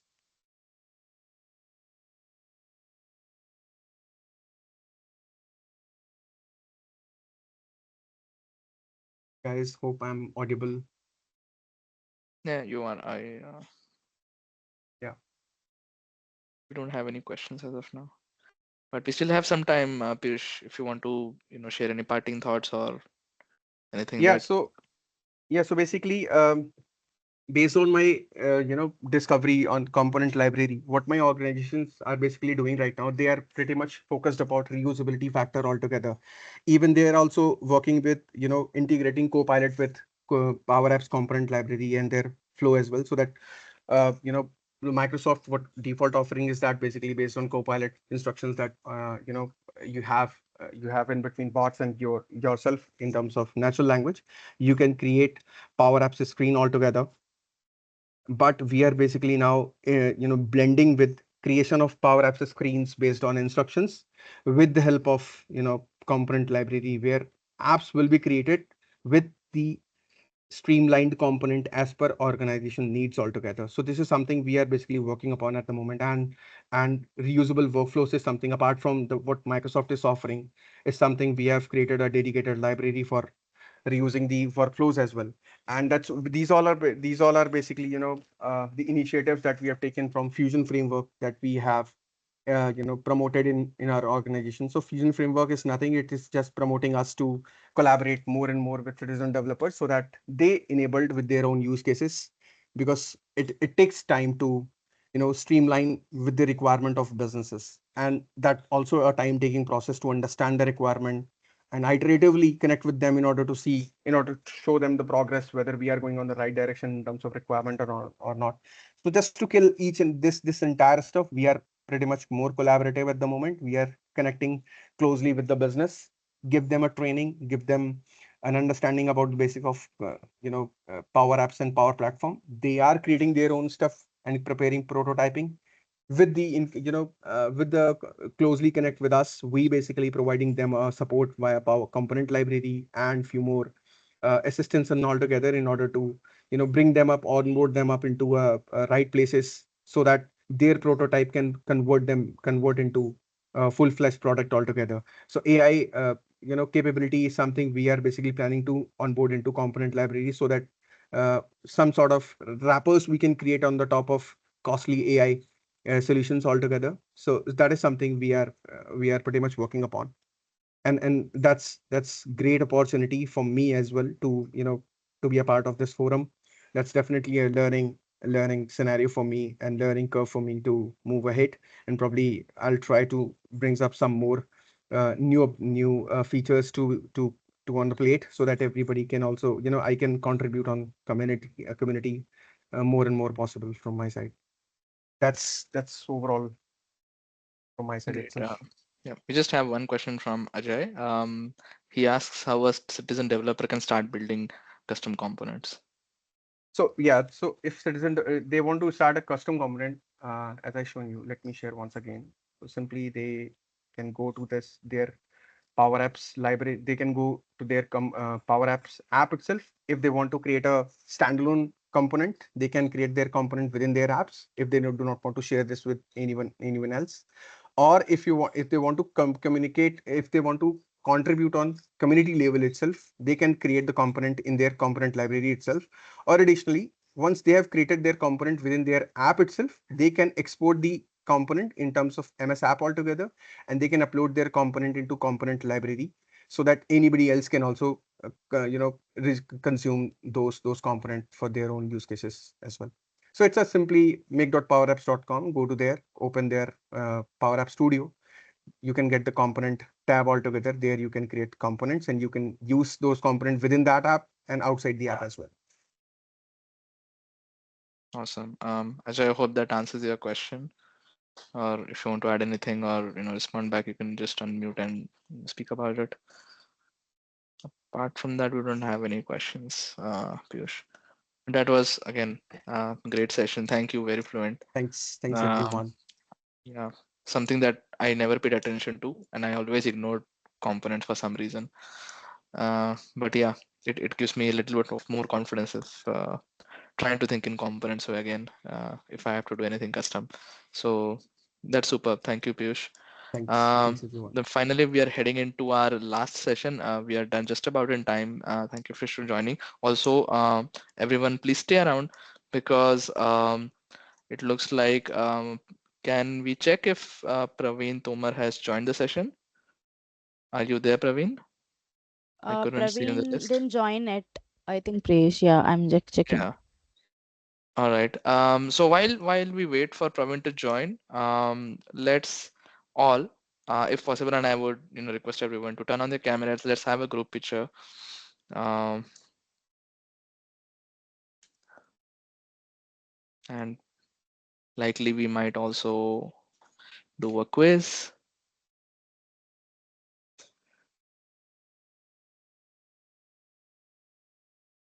So whoever is in the call, speakers, attendees, everyone.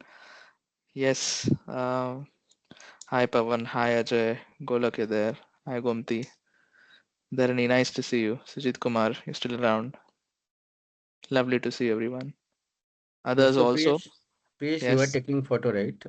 You will take in gallery mode. I think Yeah, that let me will check if I avoid. have this option to do so. Yeah, Because that will. recently Teams has changed up so much, it's tough for me to find those buttons again. Um, Yeah, I agree. Let me also see if I can I find. almost forgot where this was. Um, I couldn't see the gallery mode. View. Okay. It's already in gallery mode. I think what you mean is together mode. So if you do Yeah, together mode, all maybe of you this. can put in the chat the sample how it looks like. I Yeah, think most likely it should be fine. yeah. You can ping in WhatsApp also should be fine. Yep. I am just pasting it here in the chat. So this Yeah. is one version of it. Those who This is how it looks like. This is the together mode, and let's do a large gallery. yeah, and yeah, if we make large gallery, I think that should be Yeah, fine. large gallery has And all the hide cameras it. together without Yeah. spaces. Without removing few Awesome. people's. I think somewhere in the garden people used to sit, right? And that will Yeah, cover maximum people, I think. awesome. This also looks nice. Feel free to write about it on LinkedIn. Again, for all the speakers, all the attendees, I hope you definitely got something back to learn. And thanks for sharing your knowledge. I know it takes a lot of effort to prepare this session. And yeah, that's lovely. Do we have Praveen yet on the session? If not, is Aro there? Go look.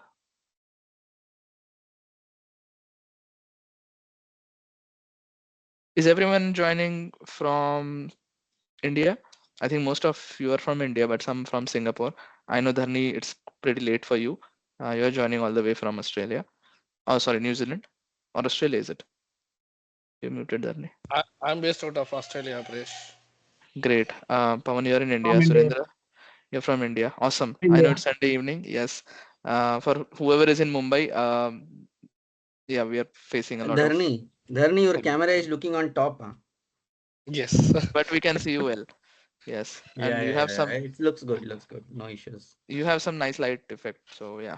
Yeah. Okay, I think Dr. Gomti has some 3D. Okay, I think Priyesh, if you, because I cannot see, if you can see clear shot, then I think you can go ahead. No, I can't. Yeah. Means, Aziz, yeah. Yes. So Aziz Sorry, also is has a that comment. because Yeah. of me? I'm just trying something different. So sorry about. Yeah, sure. No worries. I think Aziz, what you wanted to say is your thoughts to the organizers. Can we do this kind of meetup for a few hours once a month instead of 1 or 2 days a year? We can be more engaged and we can request suggest topics in advance. Great thought. ac- Probably because all of us are in actually, different regions and you can add. yeah, actually, Priyesh, we are giving, right, a feedback form. If you, everyone Yeah. can see, Yes. at the end, we ask a feedback form. Yeah. Guys, better you fill the feedback form, we will Yeah. see, we'll review, and this based on the possibility we can do. I think that will be fair enough, proper way. We will say we can discuss Sure internally thing. and we'll get back to you. Yeah. Sure. Thanks, Aziz. Thanks for that thought as well. Something to think about, and we would be able to respond to there as well.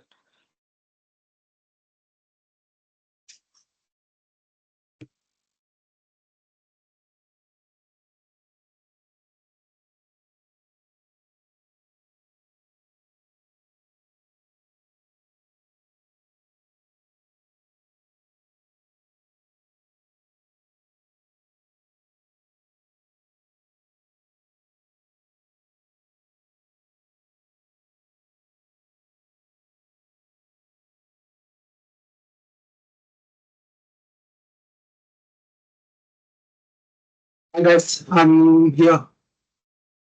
Aru. Hi, Aro. Yep. Yeah, perfect. Can see Okay, you, hear you. great. So all are there then, Prish? You got the sort? No.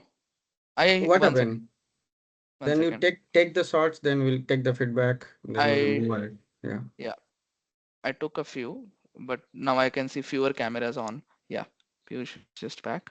Yeah, maybe Uh, maybe you give some time, let's say yes. 30-second countdown. Yep. Whatever things, who will turn on the camera, it's okay. We will just Yeah, close it. fine. I'll take another picture in like 15-20 seconds, and whoever's on the call, if possible, please do turn on your cameras. It would be lovely to capture everyone.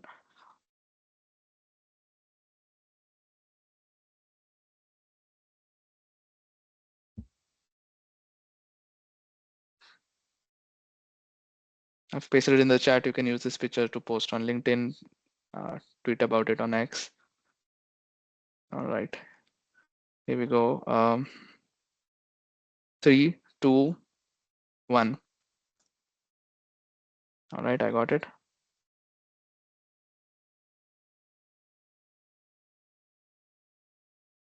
Awesome. I think we have a good one. Yeah, Golok and Aro, you can continue. Yeah, I think maybe just to ask for the feedback point of view. I don't have much actually. What I'm trying to ask actually, we normally ask the same question to everyone. What is the feedback? What improvements they look towards for every sessions? Basically, that we want to check with everyone. Maybe I will just pull off the screen. Give me 1 minute.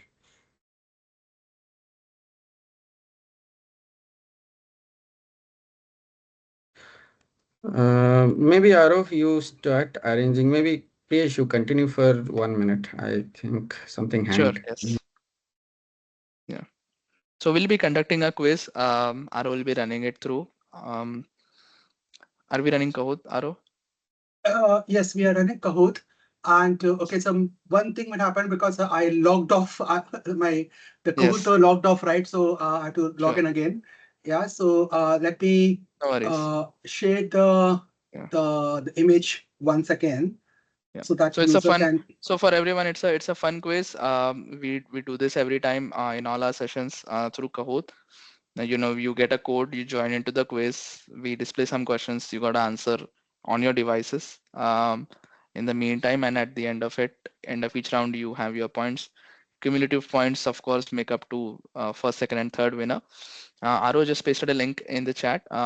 Would request everyone to click it.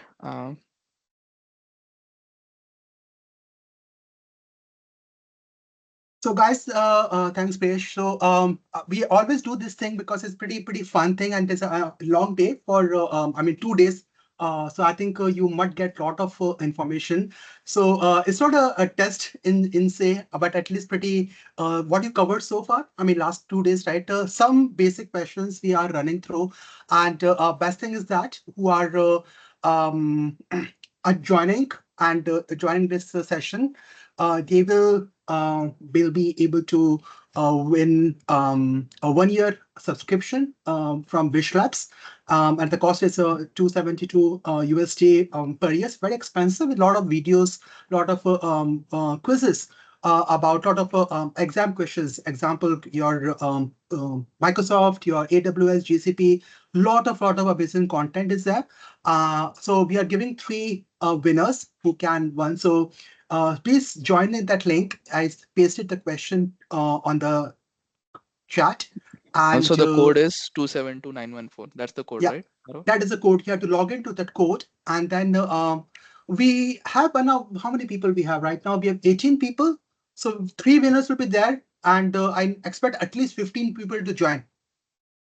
At least 15 people to join this session. So it's really good that we have some fun activities happening there.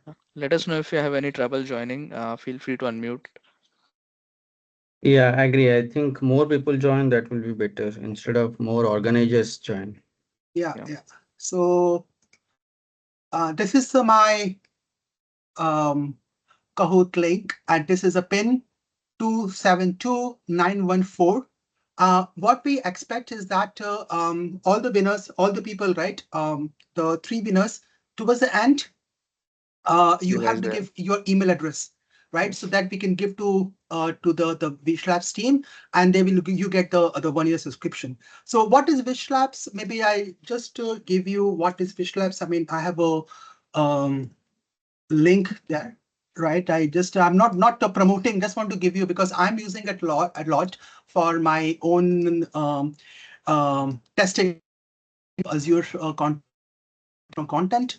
So I have a lot of subscription. I'm not using at this point, but it's pretty. And you see that all your courses, right? So I search for maybe for Power, again, search for Power Platform, right? So PL 900 to PL 200, 600, 400, all are there. Okay, so that is something which you can go for, and you have your own. If you don't have subscription, you have a sandbox as well, so you can use that subscription, your sandbox environment to do it, right? So it is pretty good content, so you can just for that. Okay, so yeah, that's it. People So join? yeah. Yeah. Oh, Also, guys, can only you use yeah. your full name, or at least the full first name? Because I can see DB here, but it's difficult to identify. Yeah, so guys, only 15 will be no fun. Yeah, so we are giving 3 users here. All 3 will win that in that case, right? So we need at least 15 people, 1-5, right? So yeah, that's go. No, that's okay. That's Uh, Dharni. So okay, that's Ernie. Okay. Amin is there, Jiva. Guys, that is not fun. We have so many people in teams. Don't be shy, guys. Like we are fun people. We'll want to have something to you can take from Yeah, this yeah, yeah. sessions. Actually, see, nobody is going to judge your technical capability or something. If you Yeah, cannot answer an answer, it's all about engage, win something. That's all. yeah. We can Kazi, say in this way. I think you should join. You have attended so many sessions, so you should join one session. we're waiting for you, Ajay, Piyush, Yeah, Tushar. Ajay, Let us know Piyush, if you yeah, have any okay. difficulty joining. Yeah, No, Ajay, Bala, same. I have difficulties to join. I cannot, I don't know. Even You same here. you were no, able to click because the link? if I get started, right, then the Yeah, quiz will get started as well. Aro, Yep. Aro, I think people are getting, they cannot join. Uh, Funny is saying, did it Okay. start? No, Yeah, no, even because I'm also having a different pin altogether. Yeah, okay. looks like that. yeah, just you check if there is any Yeah, you issue. might want to I resubmit. think there is an issue with the link, if I'm not wrong. Yeah, Every Aro, you time I might want load it, to it's basically resubmit a new asking for link. login. No, no. Okay. Yeah, I okay. think, Haro, people are creating their own game, it seems, because from the screenshot I can see that Yes. they have created their own game, and the pin has been generated for their game actually. So what you need to do is like you need to join the URL which Jiva has put in the chat, and it will prompt for a pin. Then you Okay. need to enter the pin which R has Oh displayed. yeah. So yeah, Jiva, yeah, that's you're correct, right? This is my login. The one which I shared, it is my login ID. So you have to go to Kahoot.id. That is the thing. I will delete. I will delete the first part. That is something that's very confusing. Yeah. So guys, yeah. Oh God, this is how I can forget that thing. Yeah. So guys, you have to go to Kahoot.it and use the pin there, right? So I just what I will do, I just click that link for your use case, right? Just go to that and okay, and then enter the pin, right, which is 294. Yeah. Thanks, Jiva. I mean, God, like I run this for my own sessions, right? And I'm the one who forget it. Yeah. Okay, guys. So hope you can more people can join. Okay, now I can see more people there. Yeah. Okay, Kazi. Thanks, Kazi. I know this is an issue with which I should not explain much. This is my issue. No, So Funny is we here. yeah, Pavan, Fun is Arvind, here. Dharni, Jiva, Alex is there. Okay, Aziz good. Kazi, and Master. Satish, Do we know Satish, who's Master? Ramya. That's mine. Okay, yeah. Hebe, and then we have more people there, right? Yeah. Tushar is here. Gomiti, you can join also. Like Anu, you're a quiz master as well, but we wrote the quiz together, but it's okay. It's good to be fun. Oh, shall I join? It's okay. Yeah, I mean, like we can put some wrong questions because I mean we should put some But this wrong is not questions. fair enough. Okay. This Anyone is who not doesn't fair know, No, enough. that's He yeah. dares, he knows. So Yeah, I think no. Yeah. Don't. Yeah. So you and No, Dr. I'm Mumti not should not be joining. there. I'm Okay. not joining. Yeah. I'm not You joining. guys Yeah. should not Actually, join. Yeah, I'm I'm not not able to joining. join. How to Yeah, join? that's why I didn't join. Okay, so anyone who have problem, just what you do, go to Kahoot.it, the URL, and enter the URL and the thing. So, example, this is my Kahoot.it, which I with Jiva put in, right, and you put the pin which is called as 272.914 and submit, right, and then we'll be go to this screen. Yeah, at least we have more people. So we wait for 10 seconds more and then we can get started. I think it's a good fun. We will get things. So yeah, we wait for 10 seconds and we get started, right? And because like everyone I mean, it's pretty late for everyone. So 5, let's go to another. 4, 3, 2, 1. Okay, got started. Okay, so we have 20 questions. You have more questions, and I will see. So let's get started, right? Okay, guys. So we getting started with this. So me and the team developed some quiz, and these are questions which we have gathered from all the sessions, right? The first one is about what is the primary purpose of Azure OpenAI service? Okay, so you have to 15 click. seconds to answer. Yeah, 15-second 10 seconds answer. more. Yeah. Then you click on that yellow button or anything. Yeah, your mobile phone. You use mobile phone. If you have a screen, you can just click on the web screen, and then you can just so you have to type in that. So yeah. So most of the people answer, which is very good. That is a primary reason is to creating machine learning models. That is a main use of the thing. So DB, you are here. That is good. Then we're going for the next question. Which feature of Azure Speech Service allows to convert speech language to text? Okay, speech to text, speech synthesis, speech recognition, language understanding, or text analysis. So hope everyone able to answer. This is not a tricky questions, but if you have seen the sessions, I think it's pretty easy. I think more questions were asked. Funny. I hope you are using your mobile phone to check that. Can you please reload? I think you are getting the shapes. Yeah. So anyone who using mobile phone, right? You will see different kind of shapes. I right? think When it few is a are blue. yeah. Yeah. So the shapes will be your answer question, and the answer which are shown in the screen, right? Which feature is what allowed, whatever that is. So you have to choose the different boxes, which particular color. Okay. So if you're using web version, is people using web. Mostly people use web on the mobile. Then the question will be showed on the screen, and then you choose one of the choices. That's just like KBC kind of thing. But we have to use the whether it's a right box or the rectangle box or circle box. We have to choose on that. Okay. Okay. Using laptop. Okay. Yeah, never mind. We are gone with that. But mostly people use the mobile or the tablet, whatever it is, right? Let's go with that. So most of people answer question. Jiva, good God, man. You are doing good. That's we are doing great here. So which feature of AI goes the AI moderate and filter inappropriate content in the text and image messages, right? So which filter, right? So we have to see whether it's a cognitive services, form recognizer, content safety, or speech service, right? I think this is the Ronnie actually showed that one. So it's pretty easy.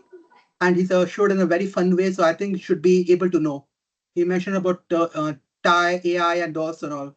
The faster you answer, the higher you are ranked. So yeah, speed matters. Yeah.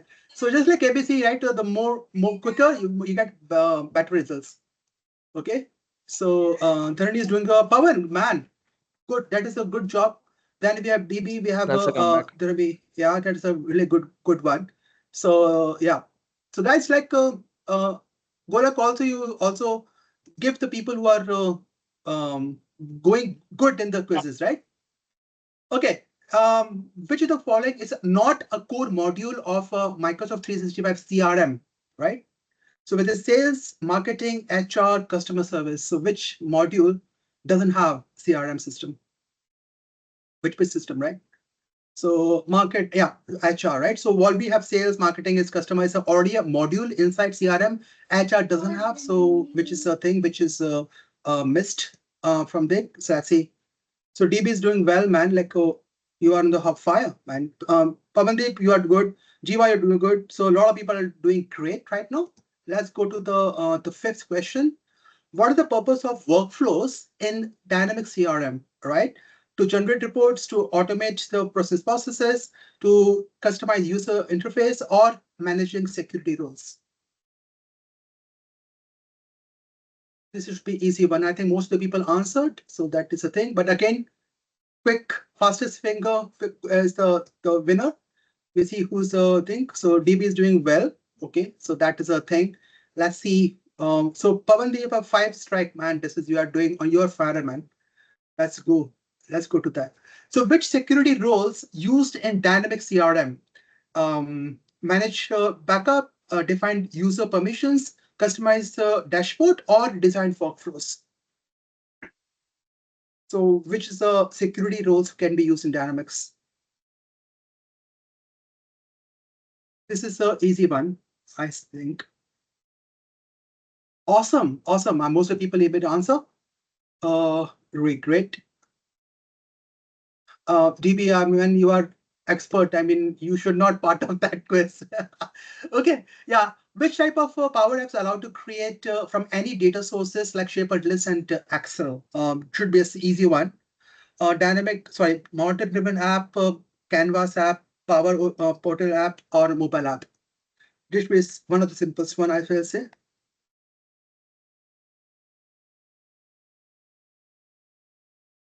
Okay, let's go and see. Okay, so yeah.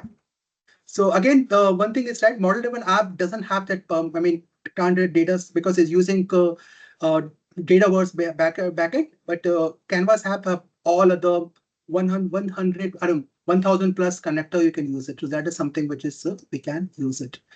Okay, Tushar, man, you are doing good, man. Let's see the Vijiva and Pawan. Let's buck up and then we see more thing. Which component of Power Apps involved a visual design for a layout in an app? Okay, which design? So whether we're using Power App Studio, Power BI, Power Automate, or Data Connector. Okay, I'm talking about visual design. Which particular app template gives to visual design? So this should be simple. I think it's not the question is tricky, but yeah. Okay, most of the people know this and that's good. Power Automate doesn't provide. I mean, it provide now because of the graphic design now, but I mean, Power Apps has the entire thing inside. Let's see. Let's go. DB Bond man. Yeah. Urban is doing well as well. Let's go back and let's see how many questions left here. Which Power Apps features can connect to external data sources? Okay, external data sources. Data connectors, Power Automate, custom connector, and AI Builder. Okay, let's see. It should be simple. External data sources, right? So data connector is the first one, right? Because you make customer connector. So I think one of the sessions we mentioned that if the connector, I think Harshita mentioned that if you don't have data connectors, we can go custom connectors also, which can connect to the different data sources. So I'm going to speed up and let's see what the other things are going for. Okay, so we have a 10th question. Which of the following is not a Power App? Canvas app, model-driven app, workflow app, or portal app? Okay, This for me is tricky. Sorry, I'm the one who developed it.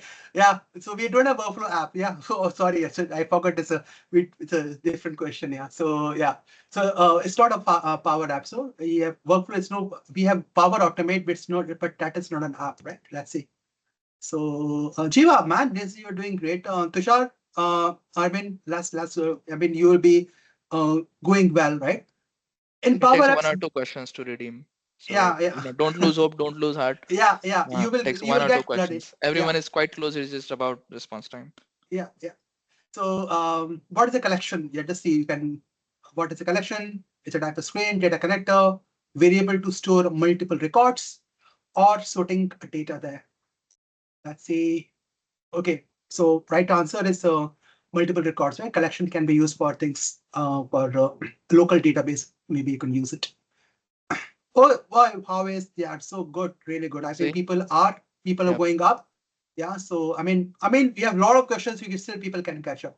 What is the formal language used in Power Apps to create expressions to control the behavior? Right? We're using Power Script, Power Language, Power Code, or Power FX.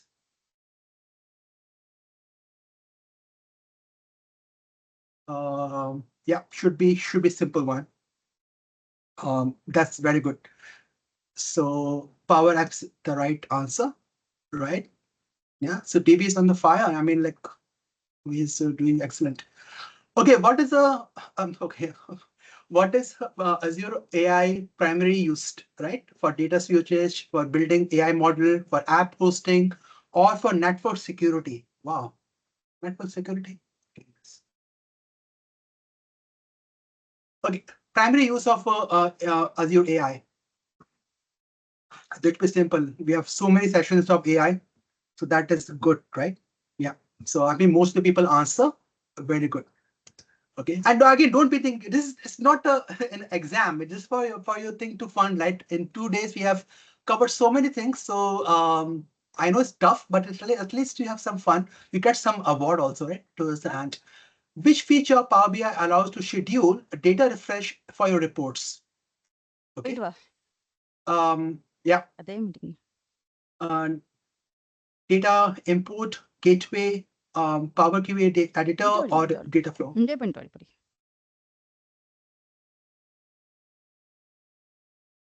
Okay. It should be simple. Okay. Yeah, so data gateway is a thing, right?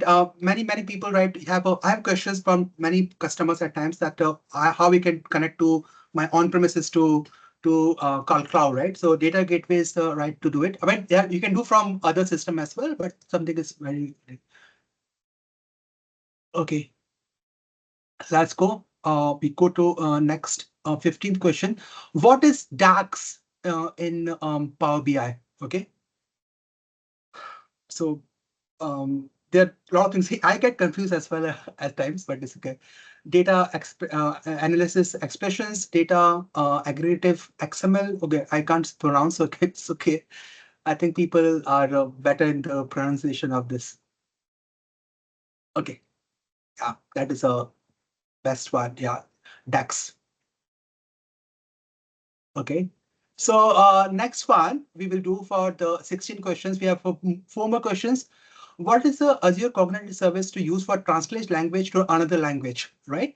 So whether we use Azure Text Analytics, we use Azure Translator, we use speech service, or we use Azure Form Recognizer.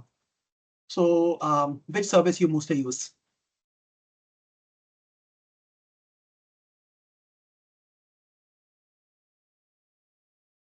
Okay, Azure Calculator. Yeah, so I mean, it's quite simple one. I would say, and not simple because there's so many Azure services we have, but it's pretty good question, I will say. I think Gomati created this question.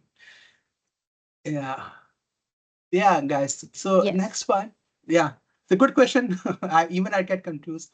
So in prompt engineering, what strategy you use to detailed and accurate response from the language model? You use a single prompt, or you use a default model settings without any prompt, or you use a clear and detailed prompt for specific instructions. and you use a single prompt with unrelated prompt. So that is something. This is my question, but I think okay, God. Also, I mean, I thought like there were questions, but it's pretty people answered. I mean, okay. Oh God, DB, you are going down, man. What's happening? Okay, Pawan is here. Deepak, yeah, so good, man. Hiva, you're doing excellent. Very, very good job. Let's see the things, other things as well. And what is the Azure AI service to build, deploy, and manage intelligent agents, which you can interact with the users? It's a big question. So So yeah, Azure bot service is the right answer. Okay, so natural bot, right? So okay, so we have the next question. The second last question. What is the primary function of Azure Custom Vision Studio? Okay, to create, manage cloud services, to create image classification models, to create, wow, deploy virtual networks and analysis text. So this should be a simple question. I think it will be a good one. So mostly people answer. That is a good thing. Guys, we are going for the last question and see who will be on the podium.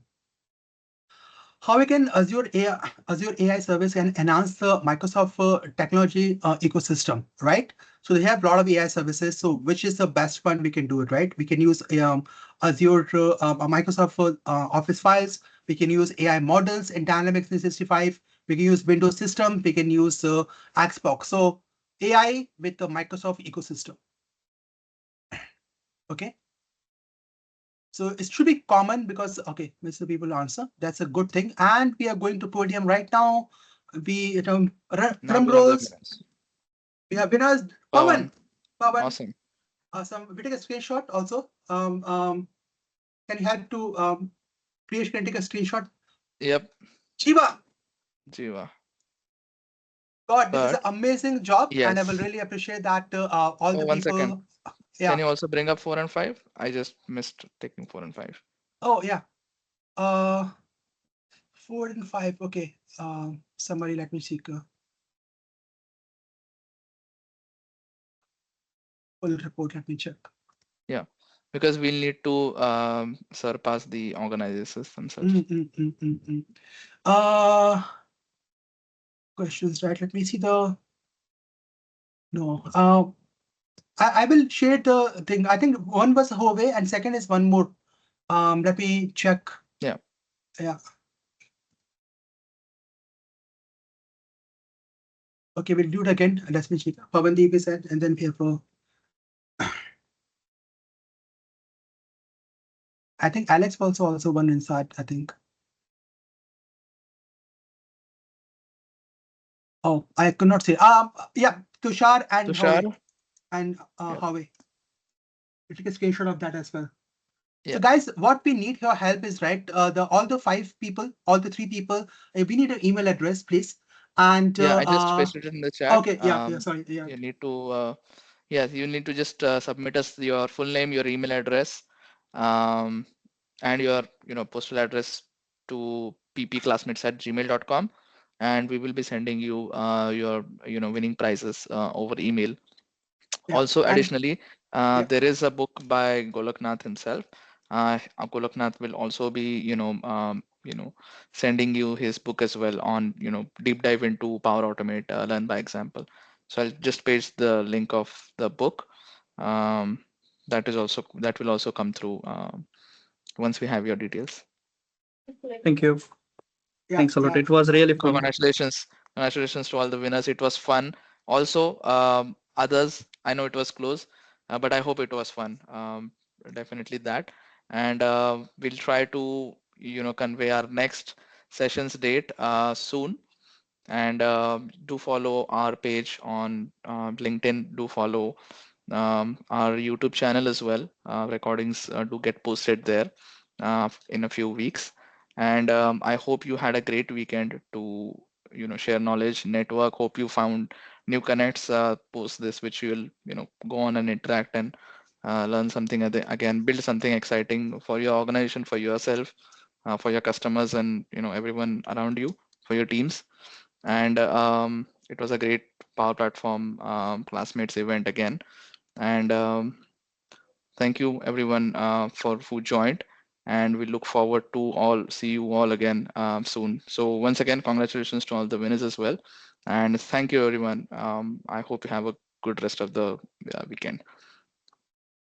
Thanks everyone. Thank you, everyone. you Thank you all. for That joining. was nice. Thank you. Bye. Bye guys. Thanks everyone. Bye bye. Thanks everyone. Bye bye.